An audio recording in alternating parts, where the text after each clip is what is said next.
I forgot what the date is. I'm supposed to be prepared for stuff like this. My bad. I forgot what the date was. But basically, James DeGALE, who it looked like he's been given the A side in this fight, he's the IBF champion of 168 pounds, is going to be taking on Badou Jack for the WBC title. It's a it's a unification bout on Showtime. T Street Controversy. This is T Street Controversy Live. I cover every single major fight live. I'm just looking up the date real quick. And truth be told, in my personal opinion, this is a 50-50 fight. James DeGALE, 23-1 with 14 KOs. In his fight with Roger Leo Medina, Bad Medina is what I call him. Remember, he fought Jalen Love and had Jalen Love doing the whole twerk thing in front of his mom. My bad. I'm supposed to be looking for the date.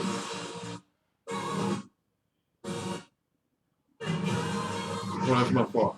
Basically, if you haven't seen the promo for Showtime's winner schedule, then you gotta check it out. People are saying some of the fights still don't mean anything, but yo, I'm gonna break down each and every one. I'm back full time, putting out consistent videos every day. Watch me. Y'all gonna be like in a few weeks, like, damn, he really back putting out videos.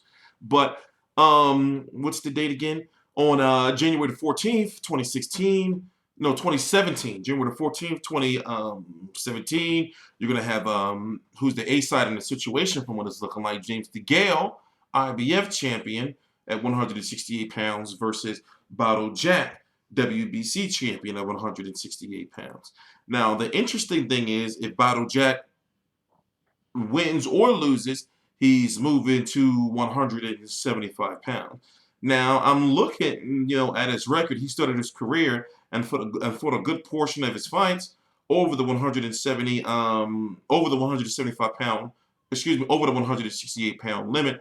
But he's been fighting at 168 consistently, for the last 4 years or so, almost 5 years. So, I guess, his body is naturally, it's just time to build up. But, the fight he had, his last fight against Lucien Bute, it was controversial. It was controversial, but then Lucien Bute ended up getting popped for performance-enhancing drugs. So it's a whole, crazy situation.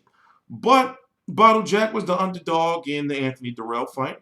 Badou Jack was the underdog in the George Groves fight. And everybody looks at that Derek Edwards fight, as like, oh, he's got a soft chin, he's not going to be shit. It's another Mayweather Promotions fighter who's not going to be shit. But, he's got some skill and he's gotten better. To me, it seems each fight. Of course, there's some things he needs to work on. Like sometimes punch output seems to be a little down. But for the most part, Badou Jack I like Badou Jack. He's a good fighter. And James DeGALE has had his issues too with Bad Medina and of course with Andre Dirrell, where he busted Dirrell shit up all like early. This was a fight that happened up in Boston. And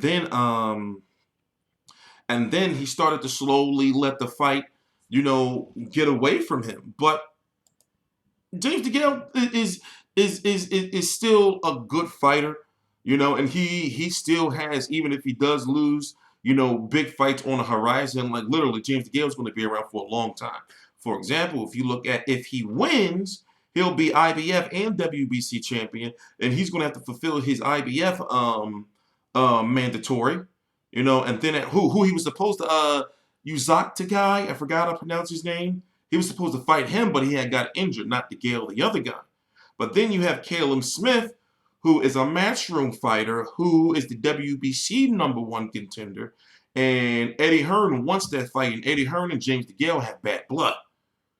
So as we get closer to the fight, I'm going to talk about this stuff in more detail. But in my personal opinion, James DeGALE, see, I don't know what their personal relationship is, but it's like, why would you burn bridges with Eddie Hearn, especially, since you're from the UK and you're going to have to work with him in the future. So as of now, I believe when it was the Medina fight, the Bad Medina fight, I think that Eddie Hearn was still his promoter because he was there in support of him. But I don't feel that Eddie Hearn is his promoter anymore. But if you look at it, if you look at his resume, Now let's go back all the way to the George Groves fight, which was controversial. He lost, that fight on paper.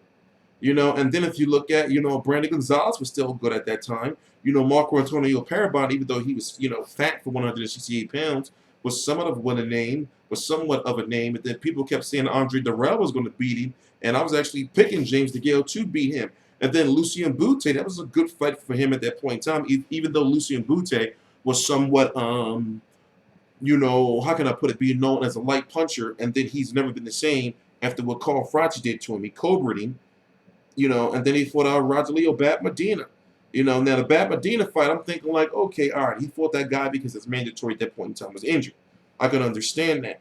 And you have to remember that he was supposed to fight Carl Froch, but Carl Froch didn't want to fight him, and I would have loved to see in that fight. He still has a big potential fight with George Groves. He can fight, and even Badou Jack can get a rematch with George Groves. But it seems as though George Groves, since he lost on his WBC route, he lost with Carl Froch on that IBF route. Did he ever go to WBO route? I don't believe so. And now he's on that WBA route. So, the 168-pound division is pretty lit, and it's crazy because, you still got Anthony Dirrell out there and all these other guys, and I'm wondering, like, well, wait a minute, where are they at? So I would like to see, Caleb Smith versus either James DeGALE or Badou Jack. But you also have, I'm not saying it's going to happen, and I know people want to bring up, well, Andre Ward, but you have that chance of Golovkin possibly fighting one of those guys. Then you got Gilberto Ramirez. So it's like, in my opinion, whoever stays at 168 pounds, win or lose, whether it's James DeGALE, Badou Jack has already said he's moving up, then it's like, why go for unified? You might as well just, if you're going to get two, then go for undisputed. You see what I'm saying? You might as well just go for, undisputed. And right now, that WBA title at 168 pounds, I don't know what the fuck is going on with that. But that's the WBA situation. You know what happened with Felix Sturm, and then you got, who else was it? It was somebody else. So I figured, well, why not go for the undisputed spot? Fighters are not doing that anymore. Like, that's not like history. Like 20 years down the line, or early in that, they're not, like, fans are not going to be saying, like, yo, he was undisputed champion.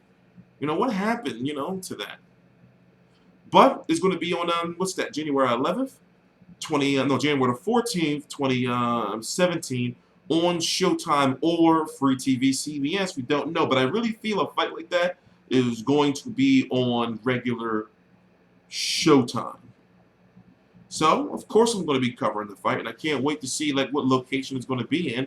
Most likely, probably in, Vegas. And of course, Floyd Mayweather is going to be there in support of Badou Jack. But anyway, I'm T-Street Controversy. This is T-Street Controversy Live. I cover every single major fight live or FightView360.com. If you're interested in covering boxing in any way, shape, or capacity, if you do memes, if you do graphic design, if you make beats, if you do anything, if you make motherfucking letterheads, contact me at editor, that's EDITOR, at FightView360.com. All right? Please subscribe.